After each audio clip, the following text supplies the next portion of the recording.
केदारनाथ आपदा में मंदिर के अंदर फंसे साधु ने खुद बताई चमत्कारिक घटना।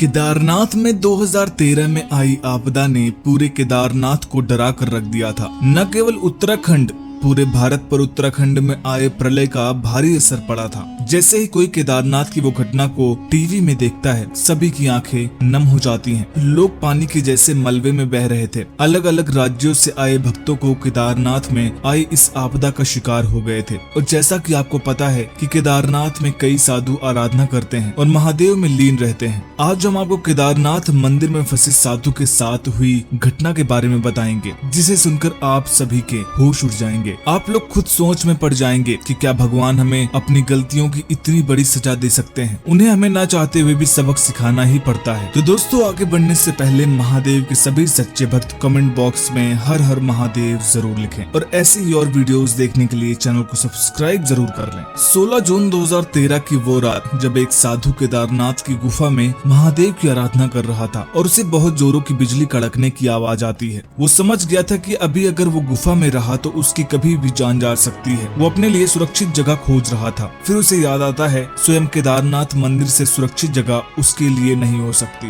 दरअसल साधु महादेव का इतना बड़ा भक्त था कि उसने महादेव के लाखों बुजुर्ग श्रद्धालुओं को अपने कंधे पर बिठा बिठा कर केदारनाथ की यात्रा तक कराई थी। वो महादेव के लिए ही जीता था। वो केदारनाथ मंदिर जाता है। वो देखता है कि मंदिर के द्वार बंद हैं। उसे कुछ समझ नहीं आता, पर वो अच्छे से जानता था कि महादेव उसका साथ जरूर देंगे। वो देखता है कि मंदिर के ऊपर पहाड़ी से मलबे में से एक बहुत बड़ी शिला केदारनाथ मंदिर की तरफ आ रही है। वो बहुत डर जाता है। उसे कुछ समझ नहीं आता कि वो क्या करे। वो शिला को रोकने के लिए उसकी ओर जाता है। उसे पता था इतनी बड़ी शिला उससे नहीं रुकने वाली, पर उसने सोच लिया था कि कुछ भी हो, भले ही वो शिला के नीचे आ जाए, परंतु वो केदारनाथ मंदिर को कुछ नहीं होने देगा। वो भागकर उसकी ओर जाता है और उतने में वो देखता है कि शिला तो केदारनाथ मंदिर से कुछ दूर पहले ही रुक गई और ये महादेव के चमत्कार से कम नहीं था। उसे कुछ समझ नहीं आ रहा था और फिर जो होता है वो उसकी सोच से भी परे था। वो देखता है मंदिर का द्वार खुला हुआ है। वो मंदिर के अंदर जाता है और जैसे वो मंदिर के अंदर जाता है, मंदिर का द्वार बंद हो जाता है। साधु को ऐसा लग रहा था कि वो जो भी देख रहा है ये सब कोई सपना हो। उसके मन में अभी भी वो ही बात चल रही थी कि आखिर वो पत्थर मंदिर के इतने करीब आकर कैसे रुक सकता है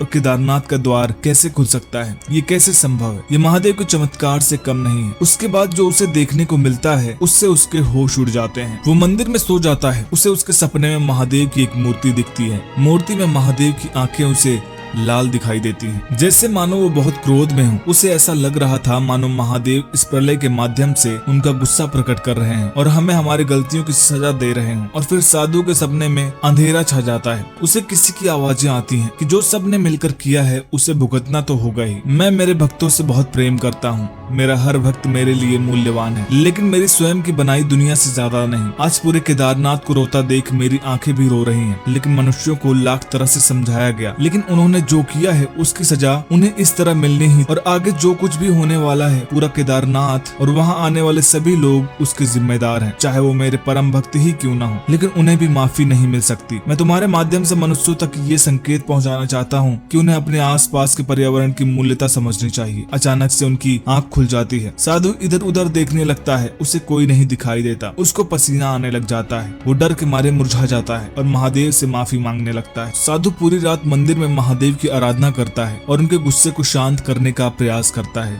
वो देखता है सुबह हो चुकी है, बारिश कम हो गई है, लेकिन बाहर जो तबाही मची हुई थी उसको देख उसकी रूह कांप जाती है। दोस्तों, केदारनाथ के बारे में आपका क्या मानना है, हमें कमेंट करके जरूर बताइएगा। वीडियो पसंद आई तो वीडियो को लाइक करिएगा, शेयर करिएगा और चैनल को सब्सक्राइब करना मत भूलिएगा। हर हर महादेव।